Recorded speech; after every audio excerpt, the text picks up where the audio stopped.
Welcome to Build Out with Jim Kunkel, your go-to broadcast for learning more about business in the real world. Your host, Jim Kunkel, who is an accomplished professional in business development, sales, and marketing, and is a technical content creator along with being a rising influencer on LinkedIn. On Build Out, you'll get the latest information and knowledge from subject matter experts from across the globe. Okay, let's get this Build Out broadcast started. And here's your host, Jim Kunkel. I'm Jim Kunkel, and welcome to Build Out. Very happy to introduce this week's guest, Greg Crabtree from CRI. Greg, welcome to the broadcast. Yeah, thanks for having me. Glad to be here. Hey, for the viewers out there that might not know about yourself and also regarding CRI, the firm that you are a partner with, could you provide your professional background and talk a little bit about what CRI does as a firm and some of the disciplines that you focus on as a firm? Yeah, sure thing. CRI stands for Carr, and Ingram. So we're a top 25 U.S. accounting firm. My practice, I started back in 1986, and we merged in with CRI in January of 2020, right before COVID hit. And in that time, what kind of led us to join up with them was, obviously access to resources. I mean, as a top 25 U.S. accounting firm, I mean, anything that you can think of, the firm does, from traditional accounting services of financial statements, audits, reviews, compilations, tax returns, tax strategy, those things. We also can, specialists in the practice that can do cost segregation studies, business valuations, forensic accounting, you name it. So, when you're a firm of 2,000 people, you've got some nice resources, as well. And we've got some portfolio companies that go even beyond accounting with investment management, insurance, and those things alike. So a capital advisory firm, which, we use a lot with our clients, to kind of get insights into the marketplace before people decide to go to market, with those. So it's been a nice thing. But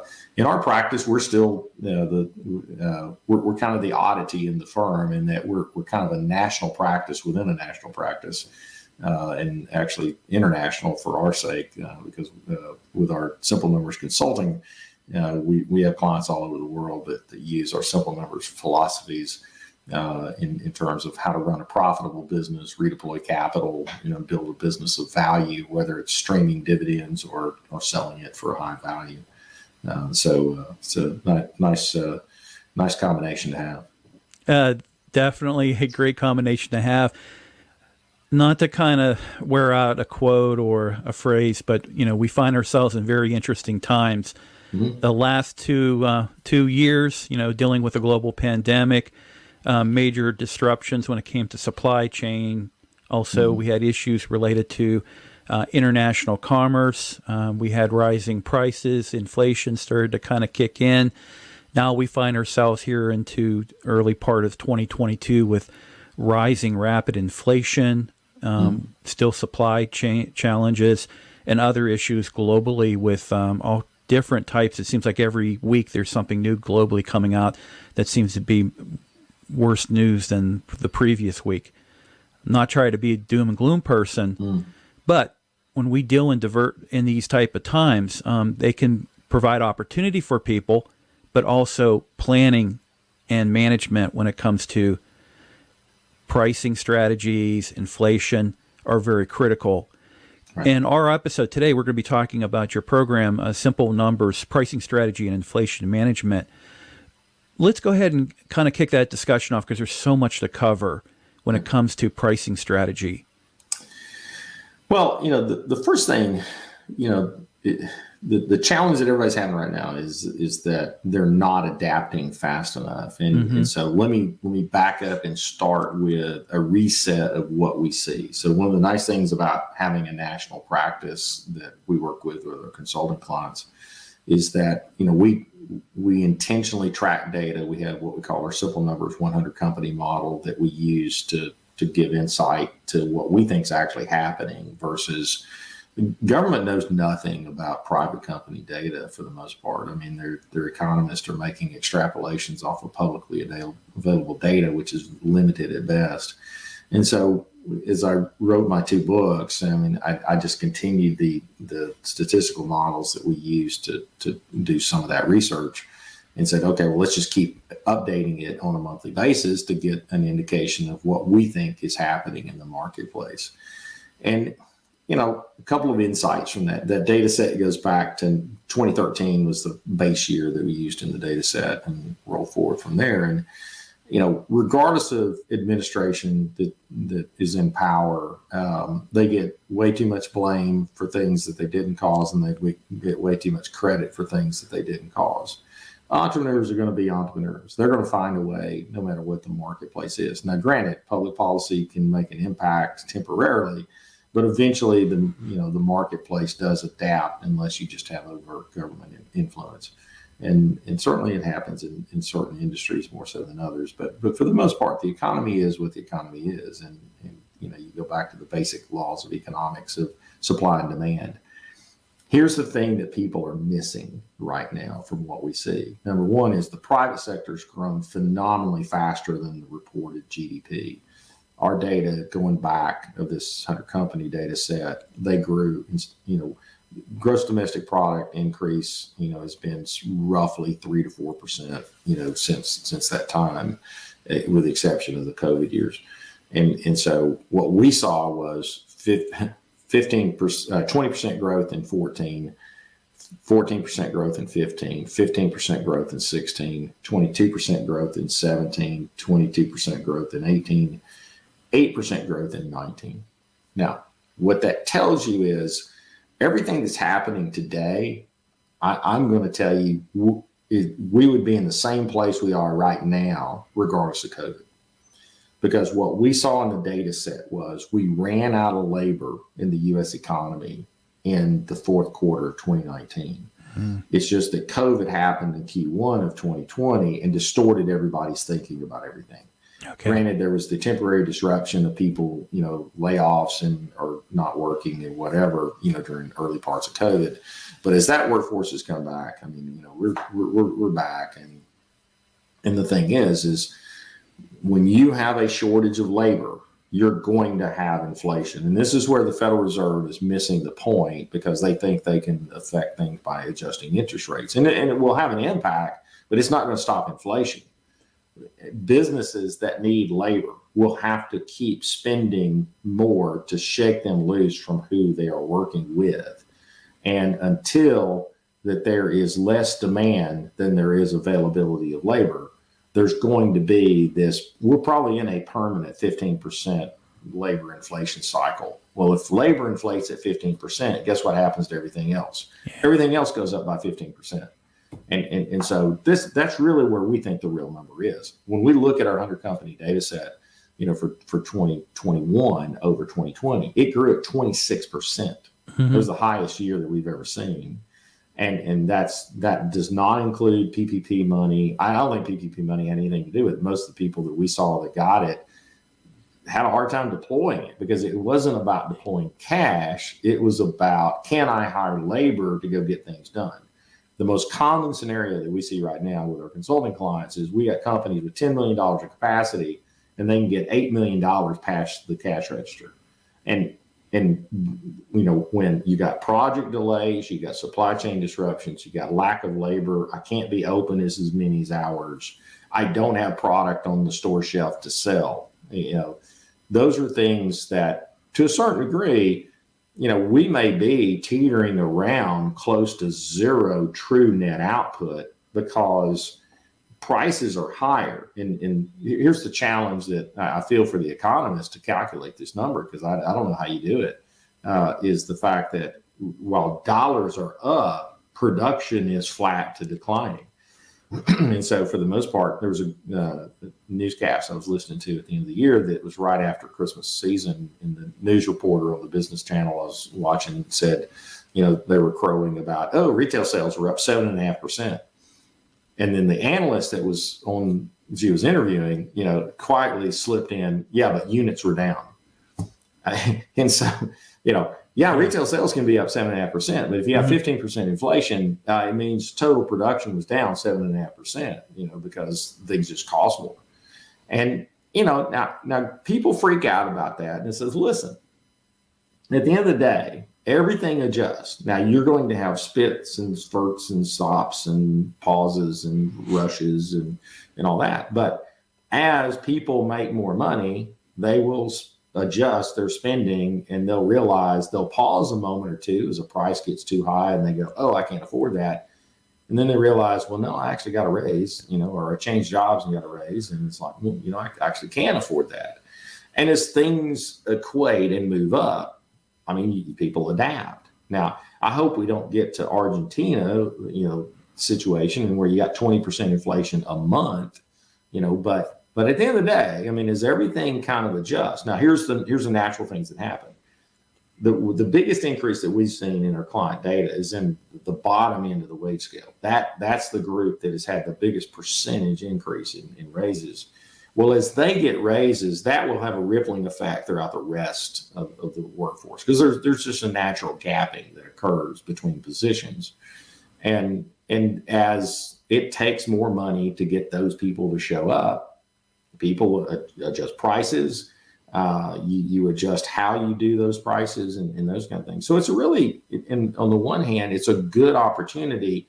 A lot of businesses who were afraid to raise prices are now being forced into rethinking how they look at this. And this is really why this has been a hot topic for our discussions with clients and business groups, is taking them through, some of these long-held beliefs, that you just got to break through your mindset and say, oh, I can't raise price because of my competition. I got news for you. Your competition is waiting on you to raise your prices so they can raise theirs.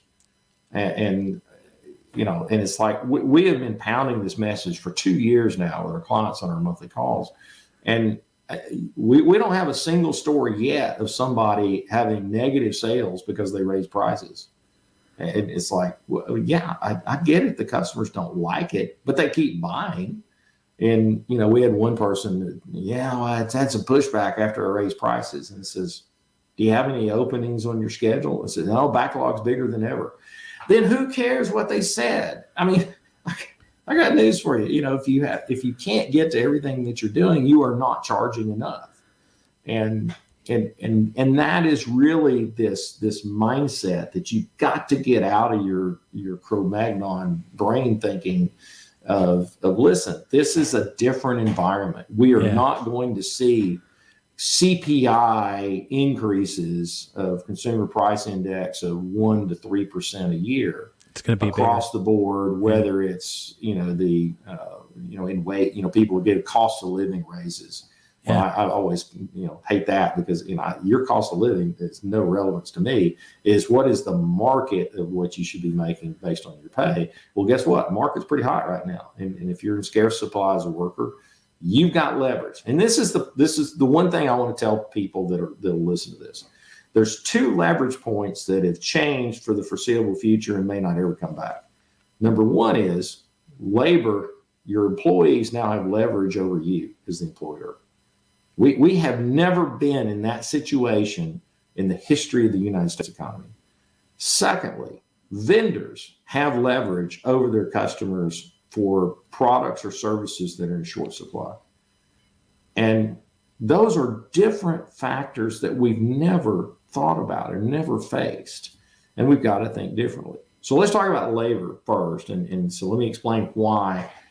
Here's a couple of facts that you just got to, keep into account. We are in a permanent labor shortage unless they either find a way to 3D print humans or we magically find a cohesive immigration policy that each political party within their own party agree to, as well as get the other party to agree to.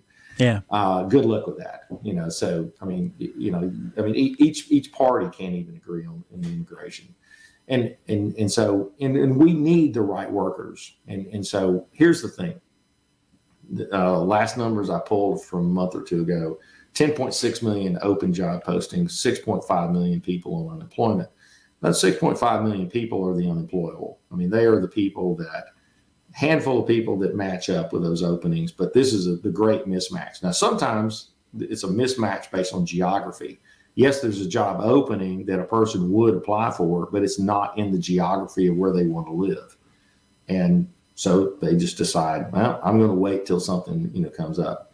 That's a handful of those. But most of it these are the people that really, it was kind of a long-held belief that once you drop below 5% unemployment, that's really full employment. And I do ascribe to that, because worker quality is probably at an all-time low, right now in terms of output and what they're trying to do. Now, the best companies can gain from this. You can basically look at this shortage and say, hey, let's be a company of great culture, but with great culture, let's have accountability. And here's the thing that we've learned from our top performing clients. Good employees want to work around good employees. And so every time that you're allowing someone to be on your team that's not a good employee, that brings the team down, they want you to move that person along and let them. There's plenty of other companies that will take any living, breathing human, but if you want to be a top performer, you're going to move those people along. Here's where the math, though, is stark. We're at below replacement birth rate in the U.S. 1.8 in 21. It's probably going to be closer to 1.7 in 22. And I got news for you. That is a decline that you can't stop. We're not producing, and we don't have a 20-year crop of humans coming to save us. And right now we have this imbalance of, you got my generation, I'm the tail end of the baby boomers, and we're all in retirement, or they are, I'm not, but it's like they have money, they want stuff, they want things done. There's not enough people they can hire to go do it. Yeah. And, and so we're permanently in that status. Every client that we have right now that has a position that can be outsourced to an international remote worker, they're flocking to those solutions. But let's face it, the jobs that require physical presence have to be staffed with somebody who's physically here. And there's just a limited amount of those people. But let's face it, the world, there's only one country, one of the 9 most populated countries in the world. There's only one of those that actually are above replacement birth rate right now, and that's India. Even China in 2020 was at zero, they were at even replacement birth rate in 21. Okay. Next release of data, they're going to be below replacement birth rate. Irregardless of the fact that they got way too many boys for the girls. That's a whole different issue that's going to create a society problem. Yeah. At some point that we'll wait and see. So with all of it, that's just math. Those are things that are just hard truths that I don't care what your public policy is, those aren't going to change. And so when you have a lack of supply of quality labor that meets the needs of the marketplace, you're going to have inflation, and no Fed policy is going to change that unless, like I said, they find a way to print humans. And so, you've got to address that. And so as you look at that, you've got to have a pricing methodology that, fortunately you see it fairly quickly as your labor rates go up. Mm-hmm. You're making those adjustments, in that process. Now there's a couple of fallacies, and I'll touch on a few of those before we wrap up, of pricing errors, common pricing errors that we see. Okay. But here's the part that I think everybody's missing that we see in our data set. You're going to adjust you're going to feel the pressure when you give raises a lot quicker. But what you don't see coming is that there's labor in cost of goods sold. So any of the businesses that have goods or COGS that they have in their business model, they're finding that those suppliers are late to the game in adjusting pricing. And so we haven't seen all of those adjustments yet. And then once those adjustments come in, that's not the end of it. It's now going to keep going. We've got clients right now that are importing product that literally it costs more to ship the item than the item itself. And those are just insane, but yet they're late to the marketplace in getting those price adjustments in. Well, as then that filters into the system, you got those changes, and your ability to have pricing strategies that doesn't cause you to eat that cost as the supplier, to your customer. And those are going to be some difficult conversations that aren't fun, but you got to do it to survive, or else you're gonna be losing money unless you flip it around. And so the ones who adapt quickly, they can remain profitable and sometimes even be more profitable. The ones who are late to the game, they're going to lose money and many risk going out of business because they've lost their ability to price correctly. So those are huge issues. Yeah, I think comprehending and understanding and also planning is super critical. I fell in the trap. I'm glad you really provided something kind of wake me up. Going into the pandemic, I was using the pandemic as saying, okay, this was forcing people to early retire, to reinvent themselves, to become entrepreneurs, or whatever, and get out of the labor force. But you were saying, the trends were there going into 2019. The other thing too, I've always been concerned related to the birth rate decline because, I think Japan had this same issue, if I remember back in maybe the 90s or so. Yeah. And I know that China, because of social planning, they had a one-child policy, which has really put them in a situation where, if they can break even, that's still not going to help them out. It's interesting times. Again, I go back to that interesting times we find ourselves in. There are ways out of this. There are ways to obviously strategize and deal with it. And, the big thing, conversations I have with everybody, both business and personally, is with inflation management. I think yesterday, if I remember the number that came out, and I'd have to go back and look at the source of it, they were talking about for family households, where an average is around, I think, between $400 and $500 a month on food bill. There are some analysts saying families need to be prepared by the end of this year, just this year, that number could double or almost triple because of the issues when it comes to fertilizer disruption, agricultural issues, and things like that. So, yeah, absolutely. Yeah, one of the I'll tell everybody. I mean, if you want to follow somebody who is spot on with their understanding of supply chain issues and all of those things, there's on Twitter I follow called the Huntsman. His Twitter handle is @man_integrated. But if you want to look at somebody who, really gives you, a solid understanding, he's been touting, he was on the fertilizer thing right when it first hit. Yeah. And I would probably tell you, if you measured protein prices in the fourth quarter of 21, by the end of 22, those protein prices probably going to be 100% increase. Wow. Over the previous year, would be a good bet. But I mean, they're going to be over. It's going to be a lot more than 15% because our clients who use fertilizer, in some of our ag clients, I mean, it's even if you can get it, and so you got an issue of, yes, there's a price, but then there's also a access issue. But you've got all of these things these are things that have nothing to do with COVID, that's causing that. I mean, those are other global disruptions, that are indicating that, and you got situations. I mean, your comment about Japan is interesting because at least Japan has a mitigation strategy and integration. Japan brings in a lot of workers from the Philippines that work in the service industry that never become citizens. And they effectively, they're there for a 2 to 3 year visa, and they effectively move them out, unlike us. And so, I mean, and we got really good programs that we just don't manage them effectively. The H-2B visa program in the U.S. is a wonderful program when they don't play political football with it. And I get it that there's times that people are saying, well, it takes jobs away from U.S. people. Well, I don't think we can make that statement now. And so we're out. We're done. And so now, if you want to really read something stark, there's an article in the Wall Street Journal from a couple of months back about Latvia.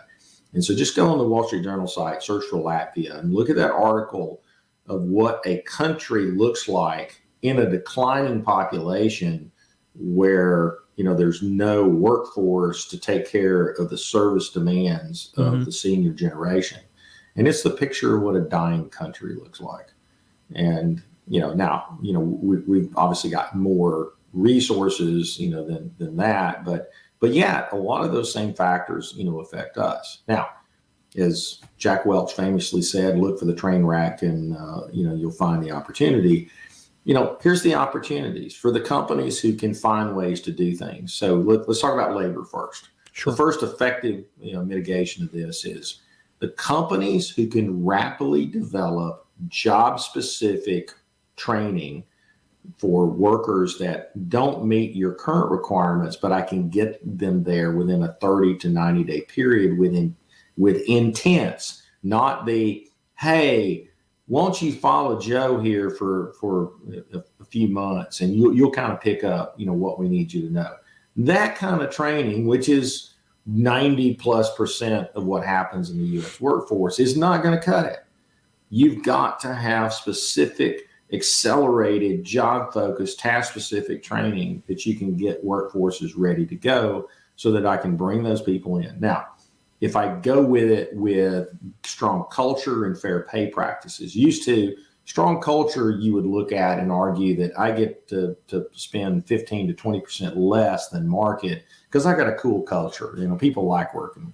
You don't get that anymore. No, what you're going to get is a strong culture and fair pay practices will allow you to retain a person at market pay, because the difference between what you're paying and what somebody else is willing to pay is too big.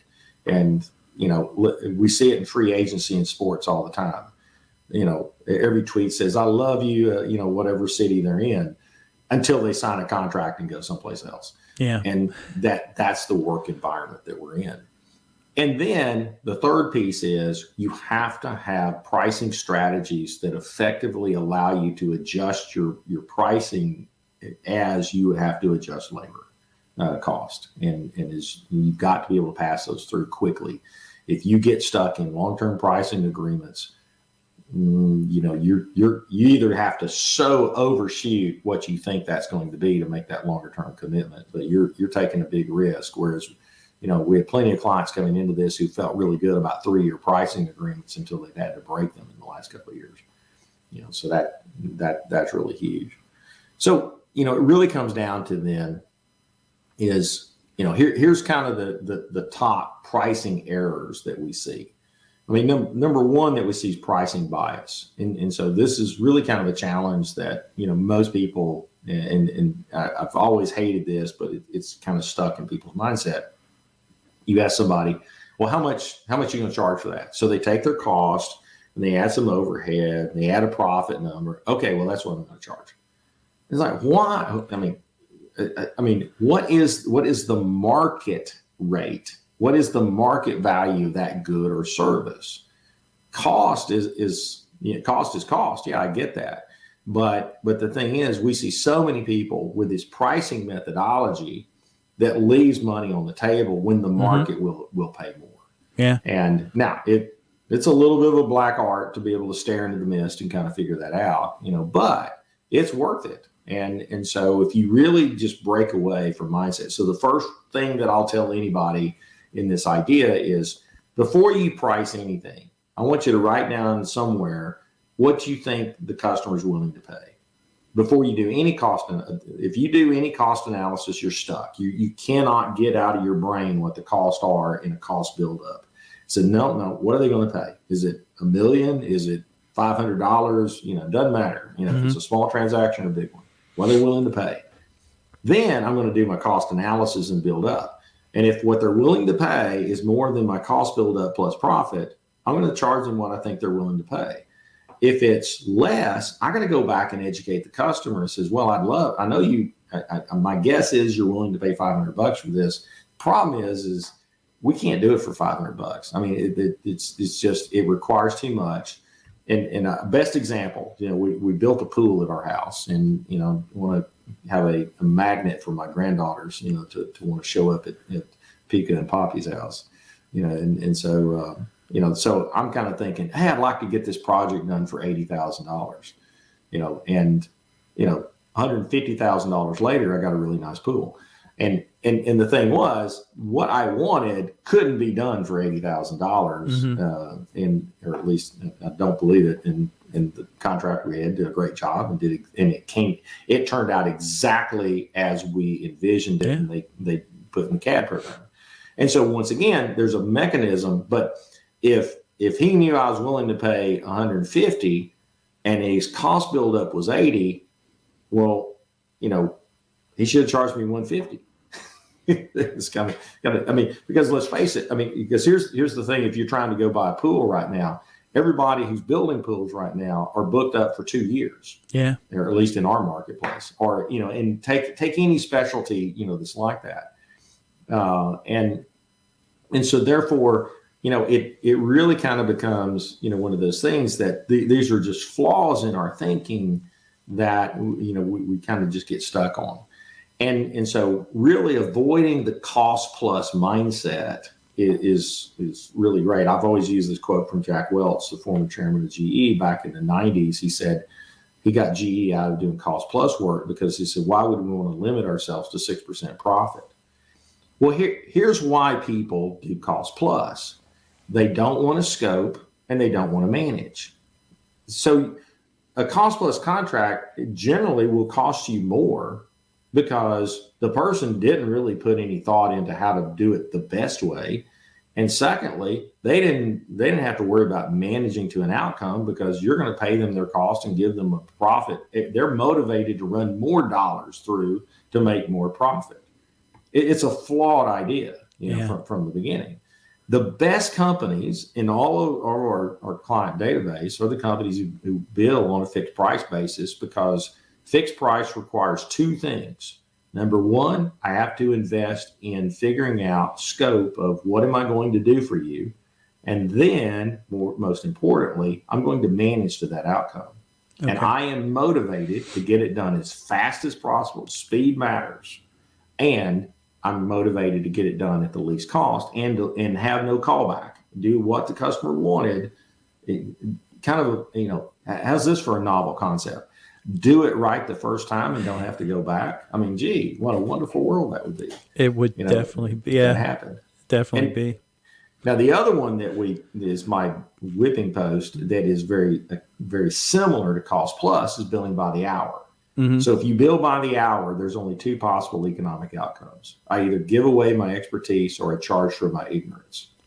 That's the only two things that can happen, from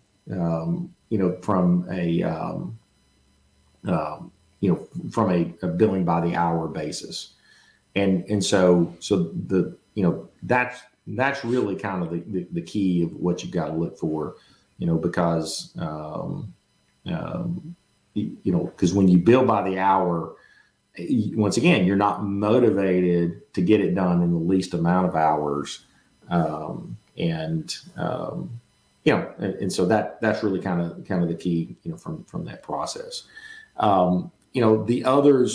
The other one that really has stuck out, that I would probably accentuate for the group listening is failing to price in marketplace inefficiencies. Okay. Let's face it. The whole marketplace is inefficient at the moment. And when we do pricing, we end up, trying to do it as best efforts.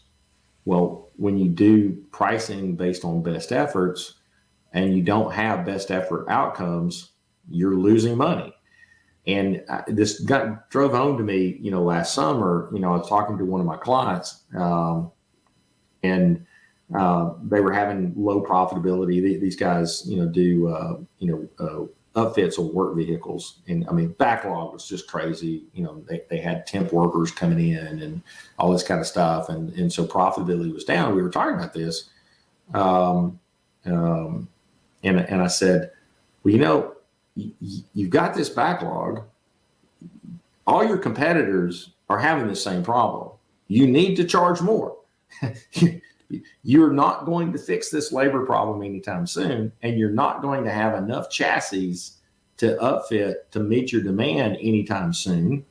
So therefore, you need to charge more. Mm-hmm. And they got the message, but they're they're nice people, wonderful salt of the earth, kind of business owners.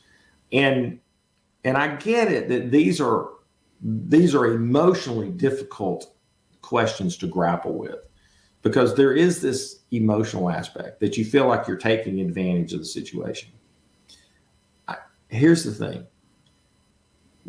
There's who felt sorry for you when you were taking it on the chin and you had to pay $30,000 a shipping container when you used to have to pay $2,500? Mm-hmm. Did anybody rush to your help on that side? And I look at it as it all evens out. There's going to be plenty of times that you get hit in the face with something that you can't control and you have to eat it. Welcome to the world of being a business owner. And somebody might feel a little sorry for you, but not many.